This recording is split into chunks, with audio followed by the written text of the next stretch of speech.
Thanks for joining us for Season 3 of the Stories Unveiled podcast. Stories Unveiled exists to create a platform for people to share hope through their personal stories of what Jesus does in their life. Each episode highlights a different guest, just like you and I, wading through this life that can get so messy. I hope this conversation proves helpful and encourages you to go live unveiled.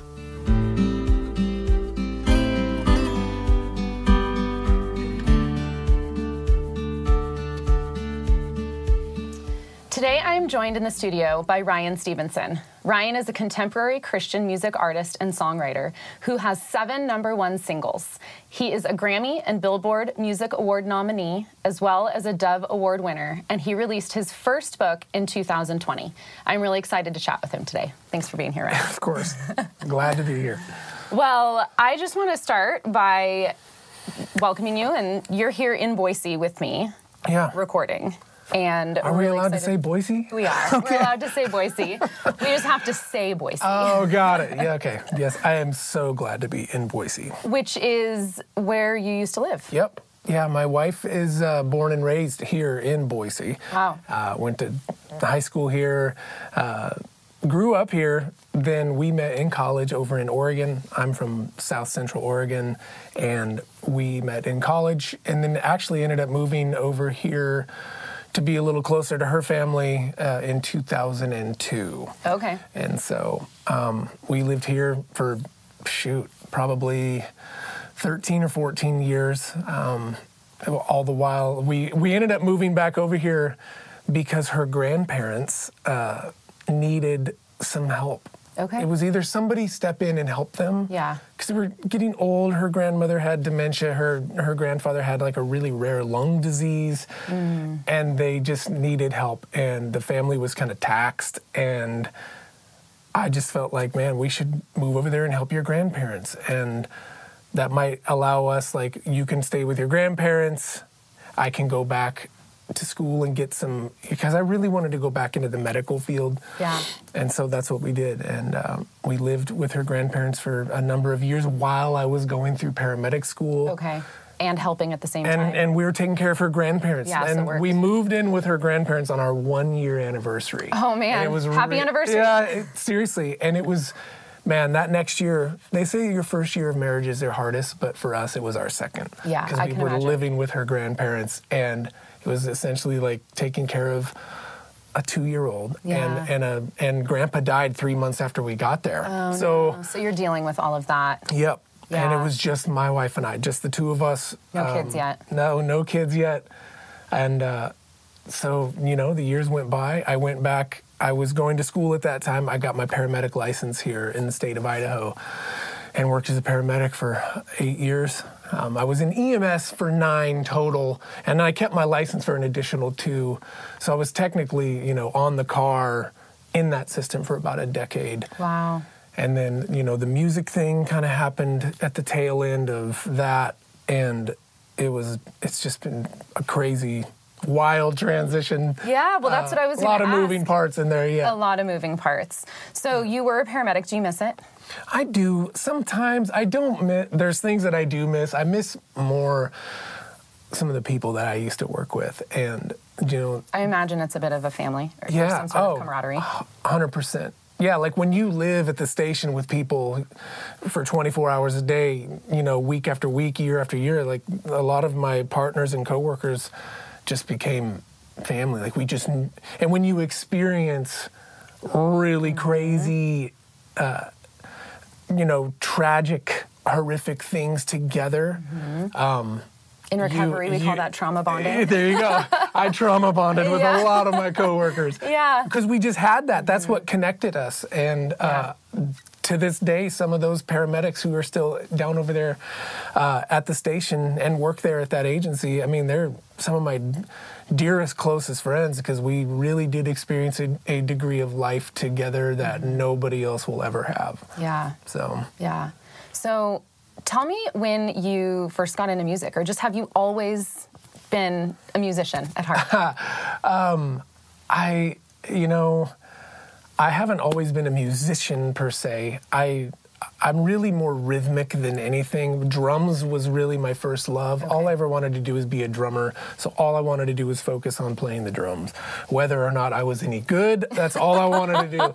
And I got good enough to the point where I could play, hold my own on a drum set. Okay. And I grew up on, like early 90s pop music. Same.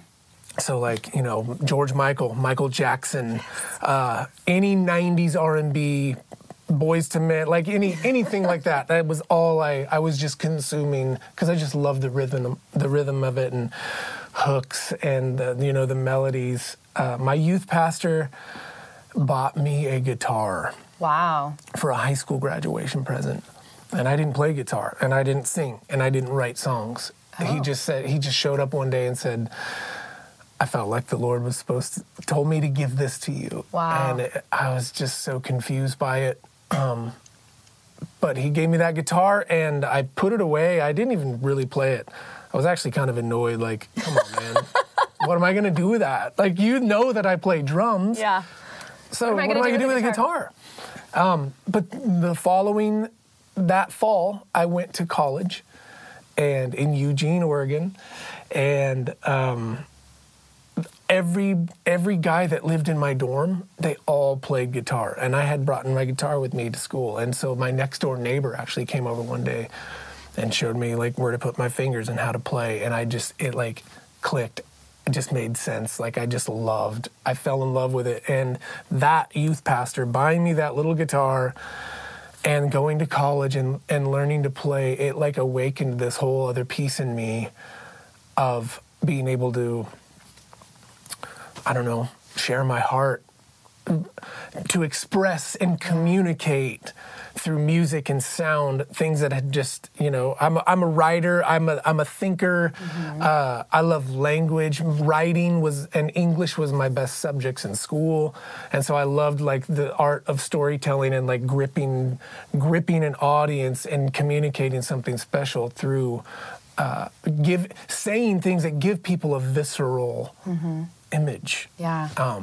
Which is what music is. Totally. And I think that's what drives, I don't want to say hit songs, but those songs that really matter are the ones that have a visceral thing to you that you can see what that person's talking about. And having that guitar gave me the opportunity to do that in a real way. And I haven't looked back since. And that was when I kind of got started late. I was 19 years old when I started playing, and we played in our little band in college, played all over the Pacific Northwest, and I even continued playing music after I became a paramedic. And that was what was cool is, working as a paramedic, I only worked 2 days a week. Yeah. I worked 2 24-hour shifts. Yeah, but then you had the rest of the week. Then I had 5 days off. So on my days off, I would just go around town playing open mic nights in acoustic coffee shops and doing that. And I did that for a number of years until, a crazy series of events kind of took place in my life and kind of sent me into full-time music. That crossroads came for sure. That's amazing. Yeah. That's crazy that just one, a youth pastor who, whatever, God laid on his heart or for whatever reason was Ryan needs this. 100%. And that's amazing. I know. He really did have some foresight and just... Does he know that? Yeah. Oh, okay. Man. Yeah, he's still a dear friend of mine. Okay. And we've talked about that so many times. And he's just so quiet. He's so humble. He's like, hey, man, I'm so happy for you. He just doesn't even care. Yeah. It's just something that he did and felt led to do. But it changed my life. Absolutely. That's amazing. Yeah. Well, tell me so you were talking about how you love to do music that causes that visceral reaction, that tells the story. And I believe that a big part of why, like you said, maybe not hits, but I really do believe that music that becomes a hit or that really connects with people are songs that are born out of experiences, real life things, not just throwing some words on a page, because we connect, I believe, through stories and through real experiences. Tell me about a song that you have done that came out of a real life experience. Sure. Man, I feel like I can't write anything worthwhile unless it's birthed from a place of experience. I mean, I can write a song in 2 seconds and it whatever, but to really express those things that mean something. And I think there's something supernatural, something spiritual that happens when we. It just reminds me of every verse you can dig up out of the Bible that talks about with confession brings healing, and there's power in our testimony. Revelation 12, they defeated him, the dragon, by the blood of the Lamb, by the power of their testimony. And I feel like the most powerful thing about all of us, the most precious thing about all of us is our story. It is our testimony. It's the things that we live through and walk through, and the fires we face, the challenges, the trials, the setbacks of our lives, the messes we make, the bad choices we make. And even in that, the Lord Abba is so kind and brilliant that he doesn't use us. He doesn't involve us in spite of our mistakes and the messed up parts of our life. He actually uses those things. And he weaves them into the story. I don't know how, I don't know why, but he just does. And I think that because, I always said, a song birthed in the head will reach the head, but a song birthed in the heart will reach the heart. And for me, one of those songs, I feel like I try to write all of them that way. Right. Then what's your favorite? Or what's the one that, is... Man, there's this song that I have, and it's called Mosaic. It's such a special one to me. And I always go back and forth between that and another one called When We Fall Apart, because I wrote When We Fall Apart about my mom. That one's special for just a reason altogether, but there's a song called Mosaic is kind of becoming my tops to go, because it is exactly what we're talking about. Just the thought of a mosaic. It's a bunch of broken pieces that are fused together with a lot of love and a lot of care and a lot of precision.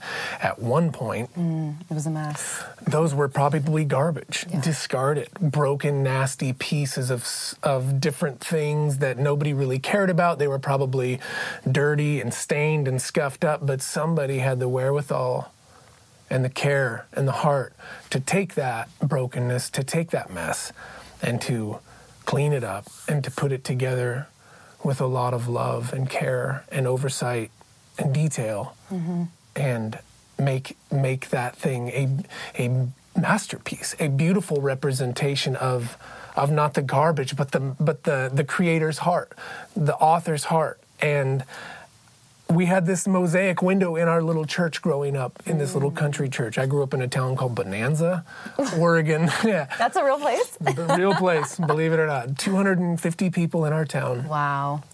But we had this little country church that I grew up in, and it had one of those windows in there. And every afternoon, the sun would hit it just right, and it would cast this beautiful, colorful, just colorscape into the sanctuary. And I just remembered that, and how we were just talking, that is what the Lord does for us. That is, we are all a mosaic. We are all pieces and fragments of maybe different pieces and sections of our lives that we've maybe not done and said the right thing. We didn't get it right, and we went through some hard times, and we did have victory. We did have joy, or we went through some defeat. All those things that the Lord pieces together are what make us us, is what makes you so special. Is what makes you so unique, so powerful. And nobody has your story. And there's so much power in your story. And so that was, if I had to kind of choose a song right now that talks about that, it's kind of my favorite. It's a song called Mosaic. That's awesome. Yeah. It's a great song. Thank you. You're welcome. Okay, so you wrote a book titled Eye of the Storm. Yeah. I know there's a subheading to that. Experiencing God when you can't see him. Yes. But that's also a song that you have, Eye of the Storm, which I love. Thank you. Tell me about the book. What caused you to write a book? Because, you wrote a song called that, so obviously the book is a bit longer. Yeah, great question. And I never wanted to write a book, ever. And I told myself, I said, I'm never going to do this. I think it's funny when we say things out loud like that. And Yeah. God knows, like, oh, but you wait. Exactly. God has different plans. This friend of mine, he's like, man, Ryan, we were doing this interview, and he's like, your story's just crazy. Like, it sounds made up. And I was like, I know. I mean, really, it's so quirky. It's so weird. It's so unconventional. He's like, you need to write your story down. You need to write that into a book. And I was like, well, maybe someday I'll just write down little pieces. Well, I had like 2 or 3 weeks on this one tour that we were going to be in the car a lot. We were going to be in a van a lot. Just traveling? Just traveling from show to show for like, I was going to be out for like 20 days. Okay. And so on the first night, I got out my computer and I was just thinking, I was praying, I was like, I wonder what it would look like if I started writing down my story. And so I just said, I'm going to just try it. But I didn't start with me, I started with my parents. Okay. So just starting with my parents, talking about their life and how I kind of came into the mix, like, inspired me enough. I was like, oh. So I, like, in a half hour, 45 minutes, I wrote this big, like, 4-page, I just couldn't shut it off. I wrote this 4-page, like, memoir about my parents and their lives. And I was like, oh, maybe, well, and then, okay, so after I was born, and I just kept, and for like 13 or 14 days straight, I just wrote 65,000 words in the back of a van. I just could not shut it off. I felt like the Holy Spirit was so involved in that process and it was complete therapy to me. Yeah. It was so healing to go back and chronicle my life and remember all these moments where I felt like God had walked me through, and it was incredibly healing. And so that's really where it just kind of stemmed from me wanting to write down my story to being kind of a book, just an autobiography. And it's been honestly really cool to see it really impact and touch a lot of people. And sometimes I get more comments now about the book than you do your music. Than the music, which I love that. Yeah. I think that's so special, Books, well, music is personal, but books can be so like intimate and personal too, especially if you feel like, you just wrote your story and now it's there for everybody to read. Yep. But it's so powerful, I believe. Obviously, I'm a big proponent of stories and sharing our stories, because I truly believe that what we walk through can help somebody. They'll read your story and 100%. They'll be able to relate to something in your story.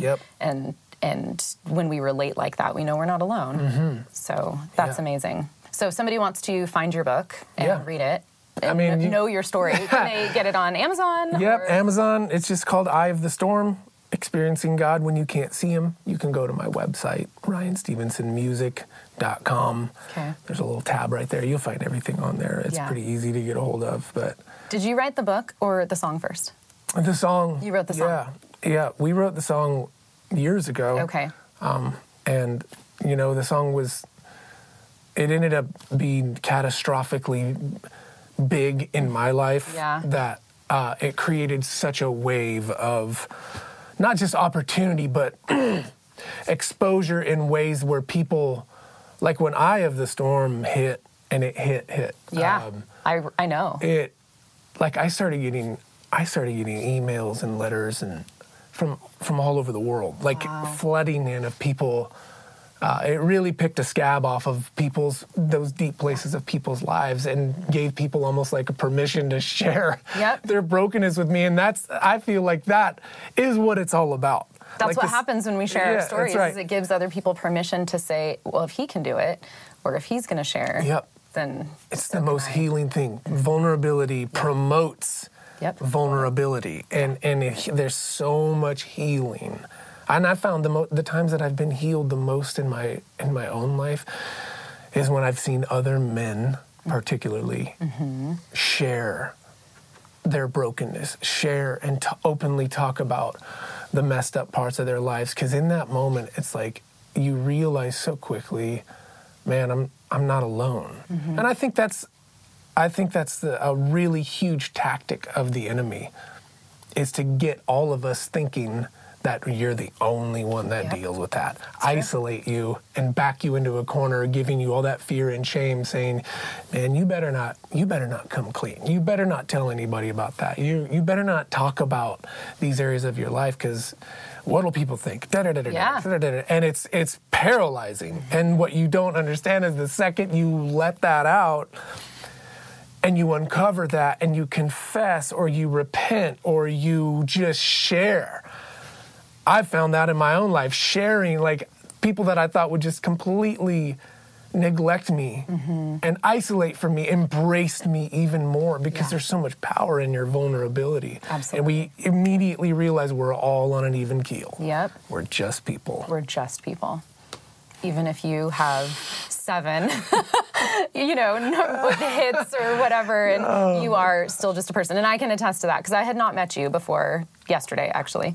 And you're just a real person. And if I might say, the real deal. When I watch you actually perform in a concert or hear you on the radio or sit here and speak to you, you really, it's not so much about the music or the hits or the whatever. It's about what you're doing for God's kingdom. It's furthering his kingdom, and it's allowing the Holy Spirit to move through you and to connect with people that way so they can connect with the Lord. Not so much you. It has nothing to do with you. And I feel like you really do believe that as a really popular, famous, musical artist, that it is more about furthering God's kingdom.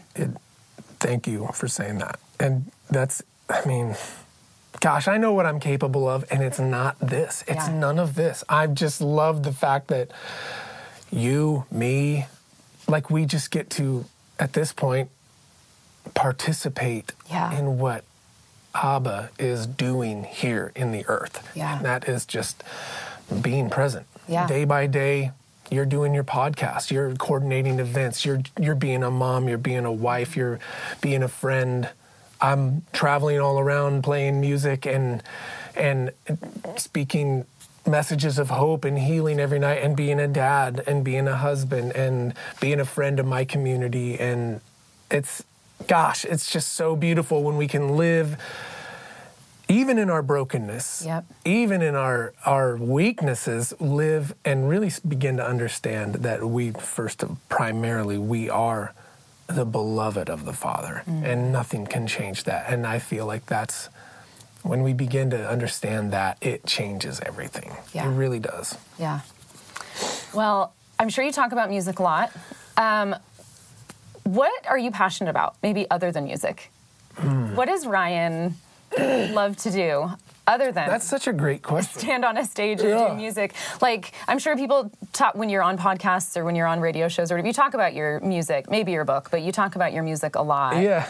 What else do you like to do? Oh, man. I'm born and raised in South Central Oregon, like the Pacific Northwest. Yeah. I love the outdoors. Yep. Anything else? Oregon's amazing for that.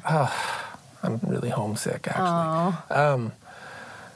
Anything outdoors, any kind of, like, I love hunting, I love fishing, I love hiking, camping.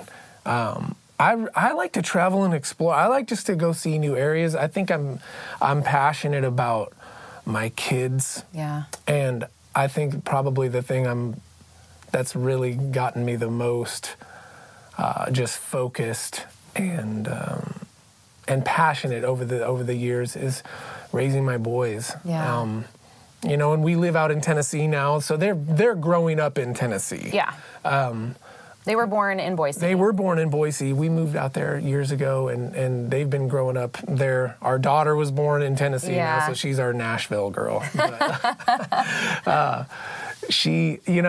I think all I care about now is my legacy. Like, all I think about is generational legacy. Like, what am I doing and leaving for my boys, and who are they going to be? And I want them to break every cycle that I've struggled with, that their mom has struggled with. I want my boys to be leaders. I want them to be lovers of God and lovers of people. I want them to be tender, but I want them to be warriors.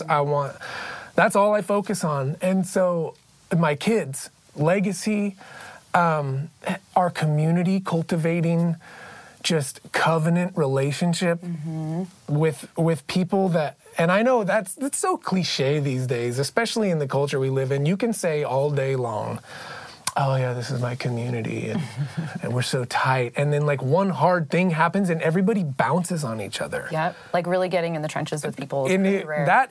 That's hard. Yeah, because it's messy. If you're going to be in the trenches with people, you're going to be subject to their drama. You're going to be really face to face. You're going to be, their stains are going to be on you. Yep. And that looks a lot different, but that covenant relationship with people is so special. It's life, and it's so different than bouncing because you disagreed with somebody politically.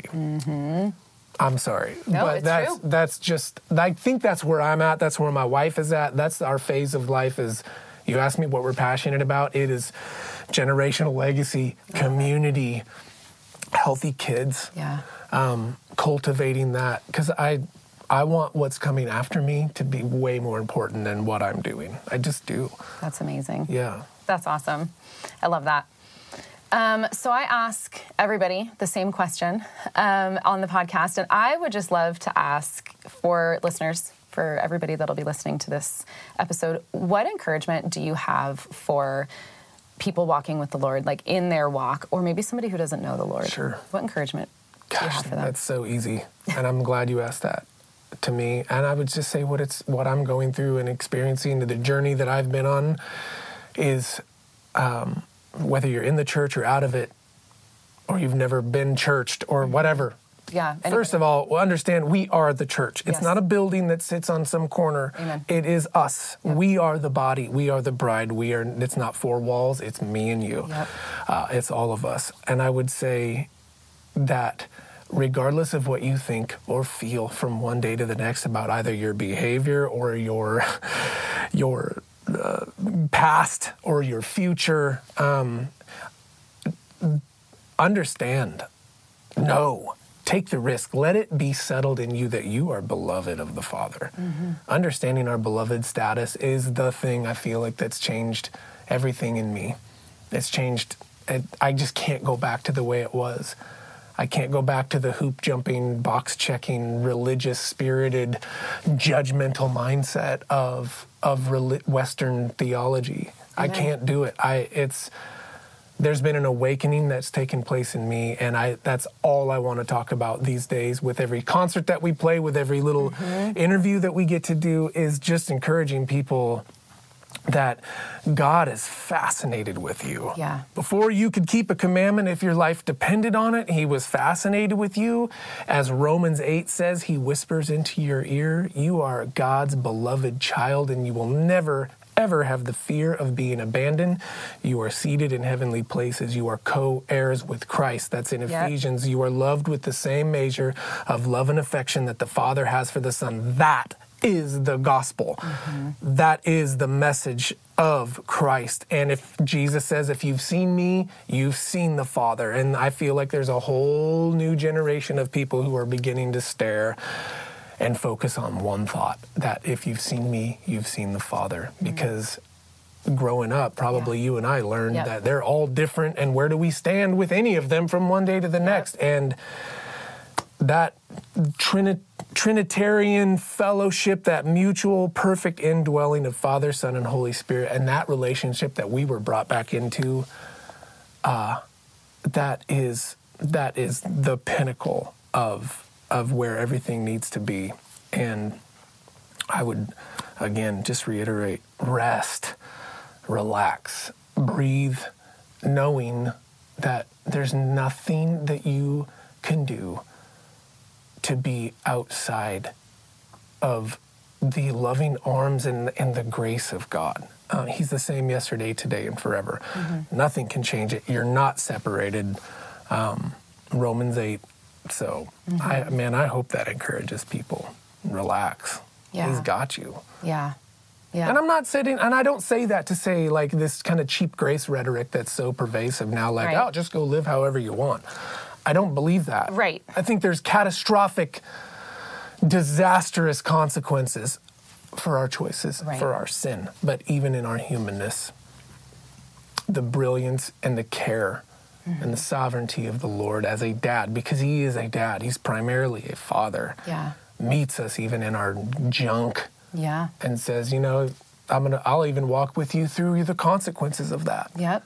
So. And there's nothing too big for him, and nothing surprises him. No. So even in our junk and our bad choices, when we inflict the pain on ourselves, he's still there, and he's like, I got you. Amen.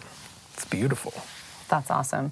Thank you so much, Ryan. And if anybody, again, wants to find your music, I'm assuming you're on all platforms. I am. I'm out there. You're and on your website. Yeah. You're out there. You're everywhere. Just RyanStevensonMusic.com. Awesome. And then everything should be there. That's awesome. And tour dates or... Yep. Tour, store, if you want to buy some cool merch. Yeah. What else? Man, you can listen to my podcast on there. You can find all my music.